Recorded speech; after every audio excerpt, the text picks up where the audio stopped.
All right, hello everyone, and welcome to my channel. We do educational videos here, and we usually focus on great theories of everything, ancient and modern, do deep dives into them to help you to kind of figure out the big picture, help you with your paradigm shifting, your awakening to 5D consciousness, your quest for better physical, mental, and spiritual health, your formation of a holistic worldview. And today is our 54th video that we've done on Daniel Ingram and his book called Mastering the Core Teachings of the Buddha. Dr. Ingram has spent a lot of time in monasteries in the Far East doing a lot of meditation, 18 hours a day for months at a time, and has reaped the benefits and picked the brains of many of the monks over there and soaked in a lot of the ancient wisdom and has brought it back to us, put it in English, and hopes that we can take advantage of his thorough documenting of this topic, which is not a religion. To me, it's just a process. It's a technique. It's an experiment. It's a science of, your states of mind, states of awareness, whatever you want to call it. Buddhist meditation, you just sit there and investigate, observe, and these experiments are, you can repeat them. And so, it's a science.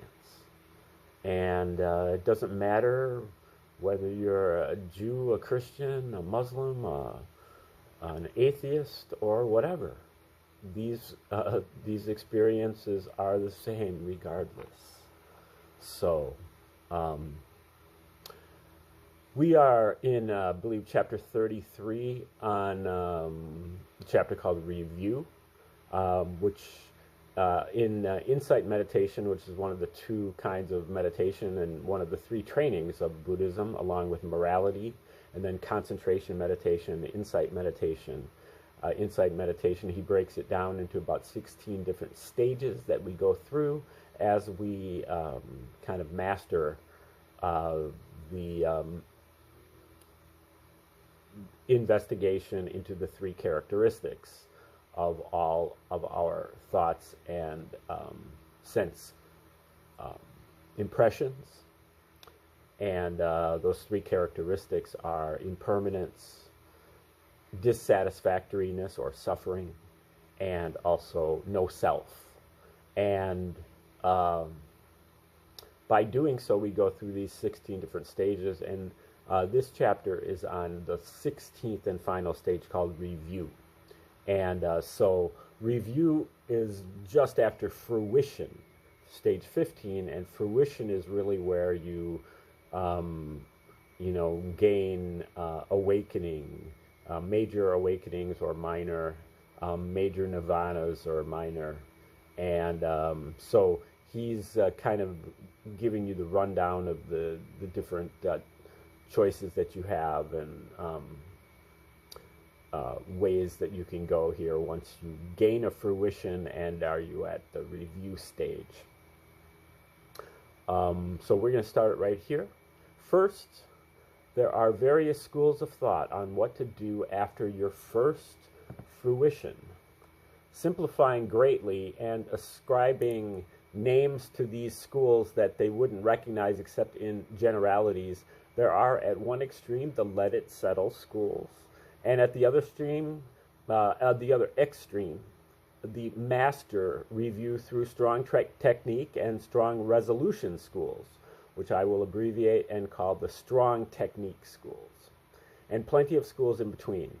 By way of artificial dichotomy, the let it settle schools basically advise doing very little except to apply gentle curiosity and accepting meditative practice to your experience.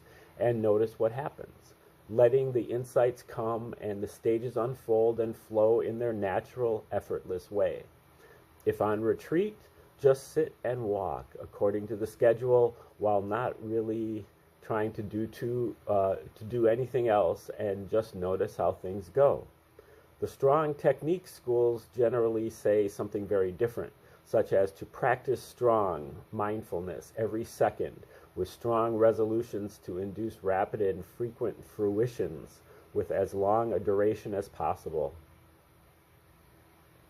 You would think that I would fall into the strong technique camp, but having done the experiment myself and learned the hard way, in practice I tend toward a modified version of the let it settle school.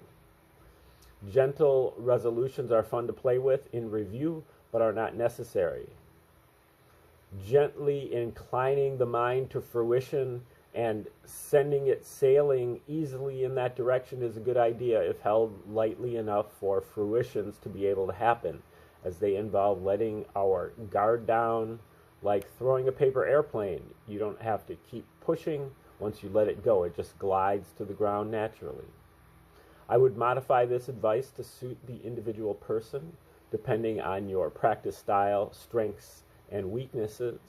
If you are the sort of person who wanders easily and benefits from a bit more structure and direction, and you are having a hard time getting much out of review, try moving in the direction of more moment-to-moment vipassana technique and resolutions.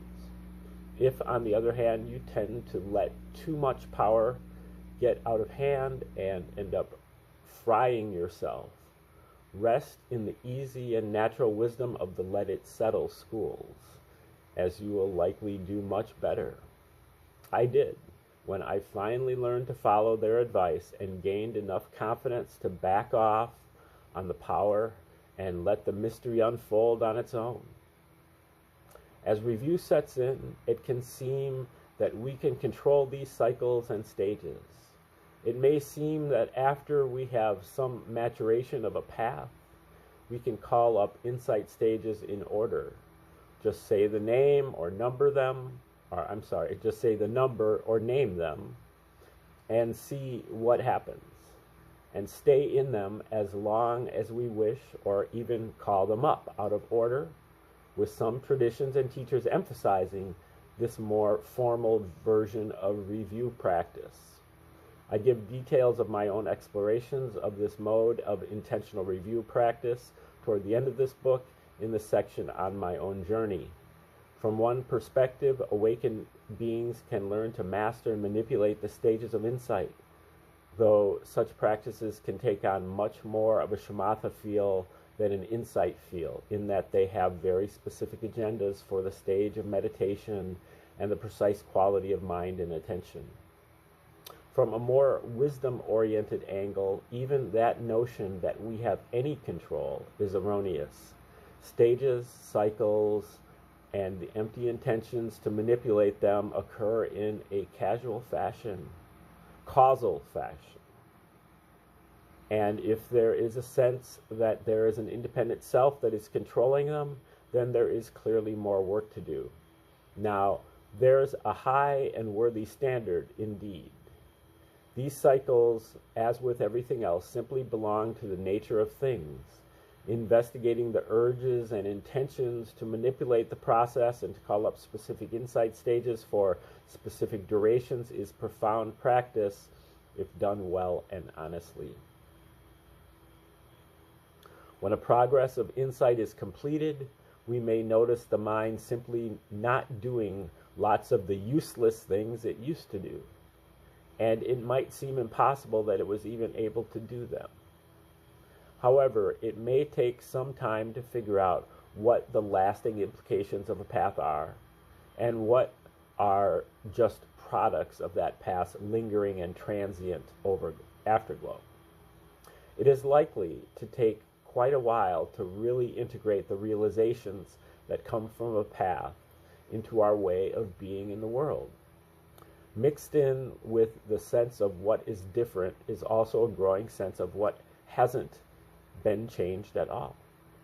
What aspects of reality or behavior are still basically unawakened or poorly perceived, not to mention what is not well integrated. After attaining the early pass, what has remained untouched by that level of understanding is usually fairly obvious. However, one of the difficulties with attaining higher levels of awakening is that the sense of what still needs to be done can become less obvious and eventually very subtle.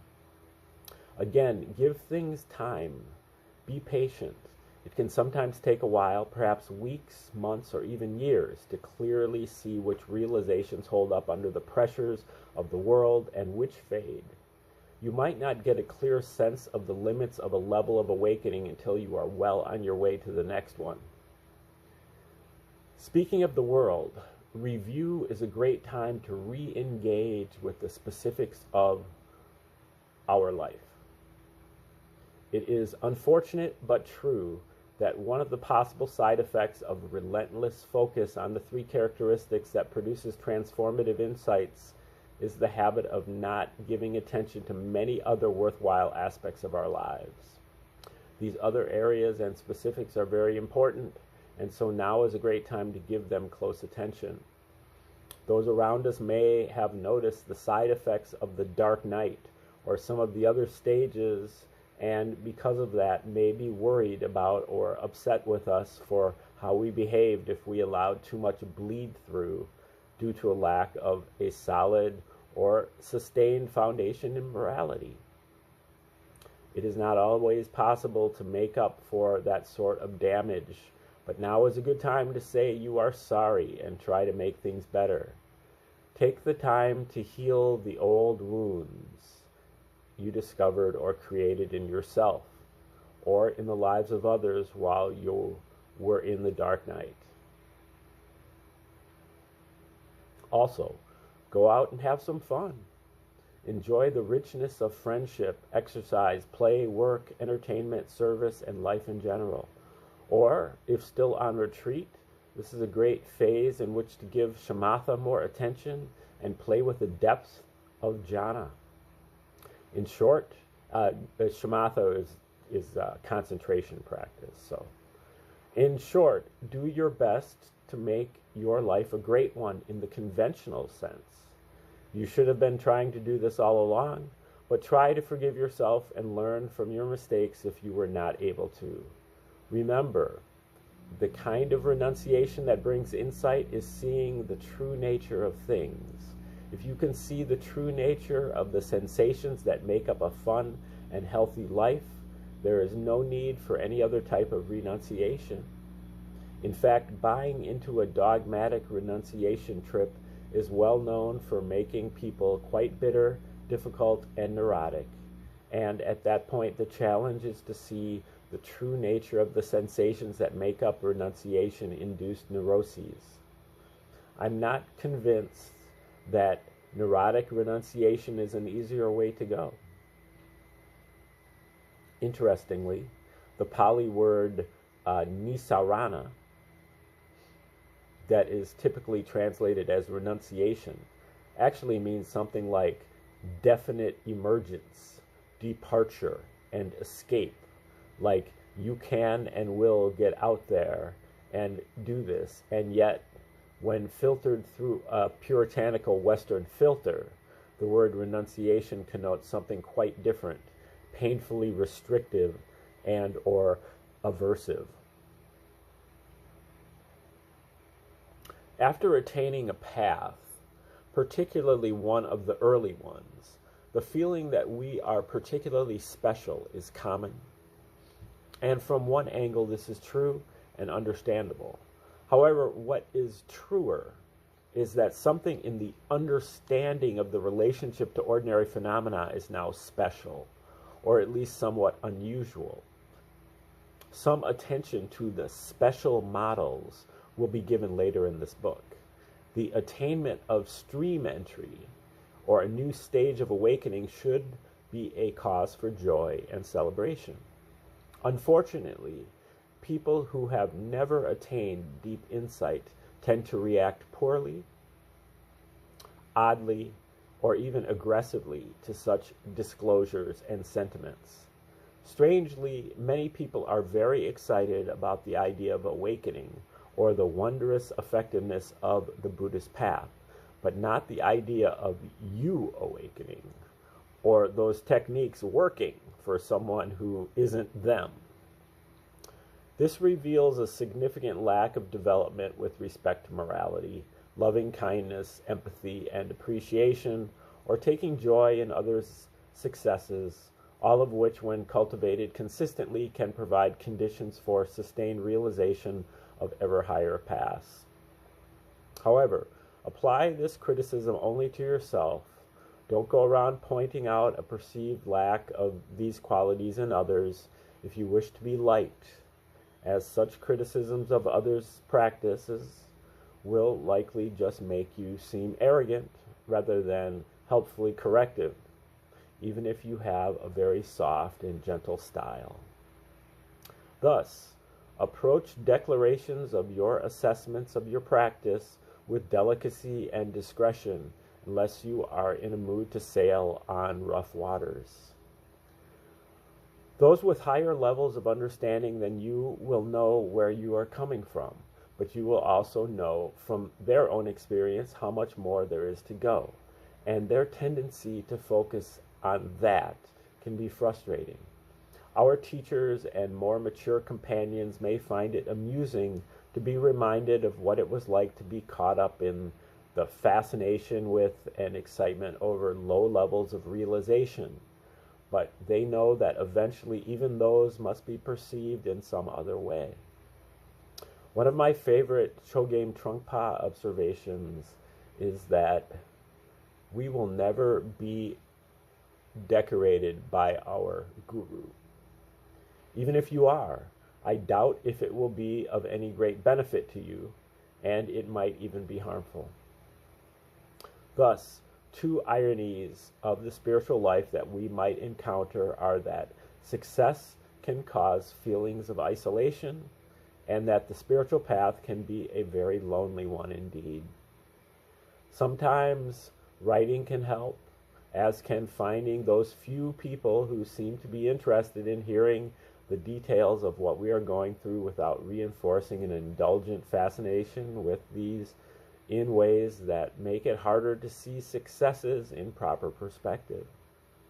The emergence of online, open, high-level Dharma communities has helped to create more of these beneficial settings. It is also common to feel that what we have experienced is just so staggeringly profound that no one, perhaps not even our own teachers, has likely ever had such amazing experiences. The arising and passing can have a similar effect and is more prone to producing this notion than fruition. However, if our teachers are the real deal and are qualified to teach, they very likely do have an extensive list of spectacular and profound experiences and realizations as well. Yet, as in most traditional Dharma contexts, the specific attainments and unusual experiences of our teachers are so rarely discussed openly, we may have a hard time believing this. As I have had to learn the hard way, those who are particularly prone to extroversion and immoderate speech in the face of recent insights can easily get themselves into embarrassing and humbling situations. Put another way, after stream entry, I was a totally arrogant and possibly insufferable brat for a few months. To be honest, my first wife might say that it was longer than a few months, and I admit she would probably be right. A take-home lesson from this period of my life: don't assume that anyone you are in a relationship with cares about how much insight you have, and instead assume that they care how you treat them, how well you listen to them, how well you take their point of view into account, and whether you are a decent friend.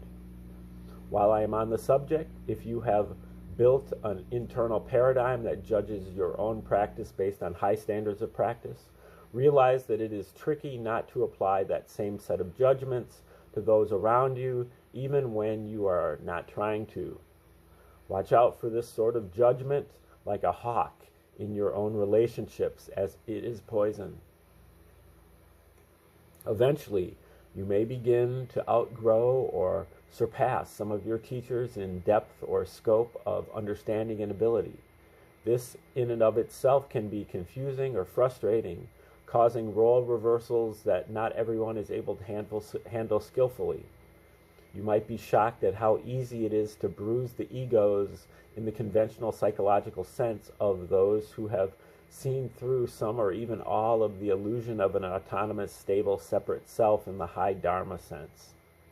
It can cause complex and unsavory power dynamics, particularly in lower-level, local Dharma communities, where roles such as that of teacher are often not based on deep insight, at least at this point in history. Remember, humans are pack animals with alphas and betas, and when alphas feel their alphahood is threatened, they can bite. Similarly, betas may defend the rights, roles, and dominance of their preferred alphas, so we should be savvy to these primal pack dynamics when it comes to how we speak of realization. As review progresses, we can get very familiar with the territory of our current path and its stages, and they may proceed more and more quickly and easily. As we begin to transition from review to the next early stages of insight, it can even begin to seem that the only way to move through the review stages of insight is not to investigate reality too closely. At some point, assuming we are one of those who can get repeat fruitions, fruition will no longer be as attractive, and we will feel that we really could be practicing more clearly and precisely. This is a strong sign that the next set of stages will soon arise, or may even be arising already. That said, there may be times when we simply don't want to make progress, as we can't afford to be risking another dark night at that particular point in our life. Strongly stated and deeply felt resolutions to stay in review, refraining from precise investigation, and emphasizing concentration states can help us stay in a review phase until we are ready to move on. However, progress of some kind can only be postponed for so long, and the Dharma has a relentless way of pushing us forward. A stream enterer is called a stream enterer because they are now in the stream of the Dharma, and its current will pull them. It is common for hints of the early stages, 1 through 3, of the next path to start showing up relatively fast, general ballpark being weeks to months, with this being a very general and fluid guideline, assuming continuity and consistency in practice. There is a bell curve to how people progress, with averages and outliers at both extremes, so any general discussions of timing given in this book must be taken as what they are, generalizations across populations and not absolutes. Okay, that is the end of chapter 33, and we're about to get into chapter 34. It's called the Vipassana Jhanas. Let me just see how we're doing time-wise. All righty. The Vipassana Jhanas are a way of describing the stages of insight that is a bit broader than the map that breaks the stages down into 16 jhanas, or 16 jnanas. They are two descriptions of the same territory, and both have their uses. The Vipassana Jhanas differ from the Shamatha Jhanas in that they include the perception of the three characteristics, rather than the pure shamatha jhanas, which require ignoring the three characteristics to get the meditation object to appear stably and vividly. However, the two may share many qualities, including very similar breadths of attention and other aspects. There are 7 vipassana jhanas, the first 4 that are formed, and the last 3 that are formless. The reason why there are not 8 is that the 8th vipassana jhana, neither perception nor non-perception, cannot be easily investigated, as it is generally too subtle to clearly reveal the 3 characteristics. Thus, calling it a vipassana jhana is a bit problematic. However, it is part of the standard pattern of progress, so it is worth remembering and helps explain some of the material found in the old texts. Further, we can rapidly oscillate between the 7th and 8th jhanas in a way that is oddly vipassana-esque, and this is common enough in strong practitioners. Though being a very subtle business, many may not notice they are doing this unless directed to really look for it, or unless they have exceptional analytical skills. Concentration skills and analytical skills, while sometimes related, are not the same thing. Remember how I mentioned earlier that the original Pali texts used the same 4 or 8 jhanas to delineate the concentration states and the insight stages? Remember how I said that the delineation of the stages of insight didn't occur historically until a bit later, starting with the Abhidhamma, which was probably compiled about 1 to 2 centuries after the Buddha's death, and then expanded in the commentaries? In the second half of the 20th century, considerable deep practical experiential work was done to try to resolve these maps. As with most terminological issues in the spiritual life, there is significant disagreement about just how the jhanas and the stages of insight line up, and I will touch on these in this chapter. The practical application of delineating the vipassana jhanas is that the traps that awaited us in the shamatha jhanas can arise during the progress of insight, so being able to apply the body of advice that addresses these occurrences can be very helpful. For instance, we may be going along in the progress of insight but get stuck when we stop investigating rapture, which is a part of the early jhanas and of some of the early insight stages. Thus, realizing that there are some relationships between the shamatha and vipassana jhanas can keep us on the lookout for aspects of our experience that we may be missing or artificially solidifying, this latter being so tempting to do, particularly with pleasurable meditative states.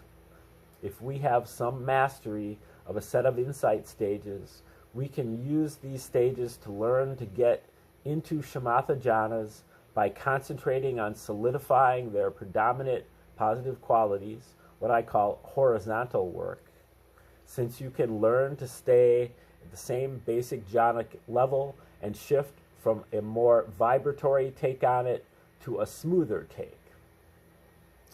There are those who say that the jhanas and stages of insight do not line up at all, but this is too rigid theoretically, often not in accord with direct experience on the cushion or in some other posture, and it doesn't help resolve the problems apparent in the original texts of the Pali Canon.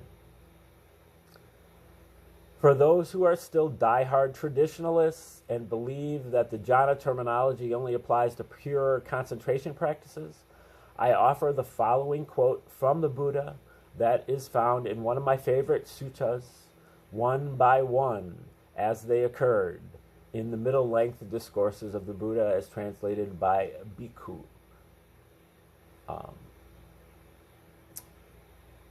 Bhikkhu, something Amoli and Bhikkhu Bodhi.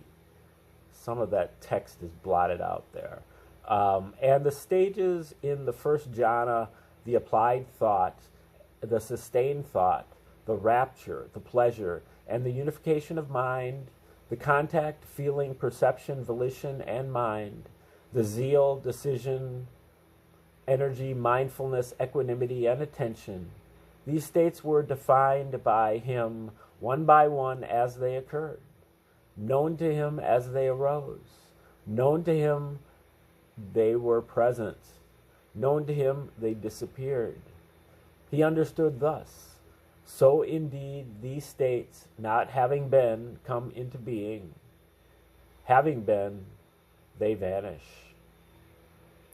Those with fixed views can squirm and pontificate any way they like, but this guy is clearly maintaining an extremely fast, consistent, and precise investigation of impermanence, and is thus clearly doing insight practices.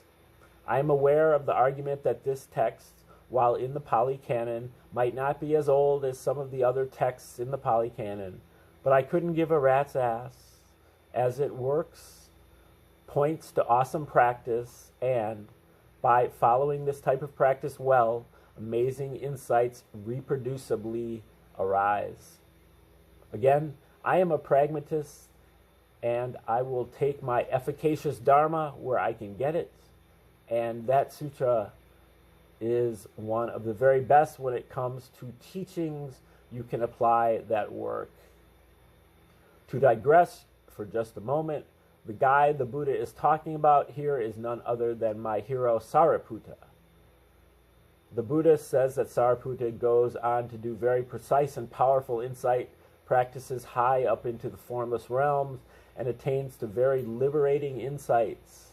I often hear nouveau Tibetan Buddhists, often egged on by some of what is found in various non-Theravada texts, making comments that clearly indicate they feel themselves to be qualified to denigrate his practice, and don't seem to notice how ironic this is, as they are almost always those whose own spiritual progress doesn't qualify them to lick the muddy sandals of someone with a fraction of Sariputta's realizations.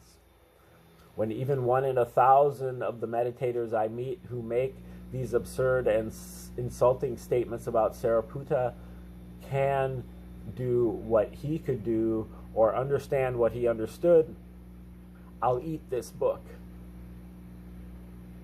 Back to business. All of this map stuff is only helpful if it keeps you practicing clearly and in a way that brings results. I will discuss more of the pros and cons of maps soon enough. Okay. The next section is called Bill Hamilton's Model, and we will start that up tomorrow when we return. Thanks for tuning in today, and have a great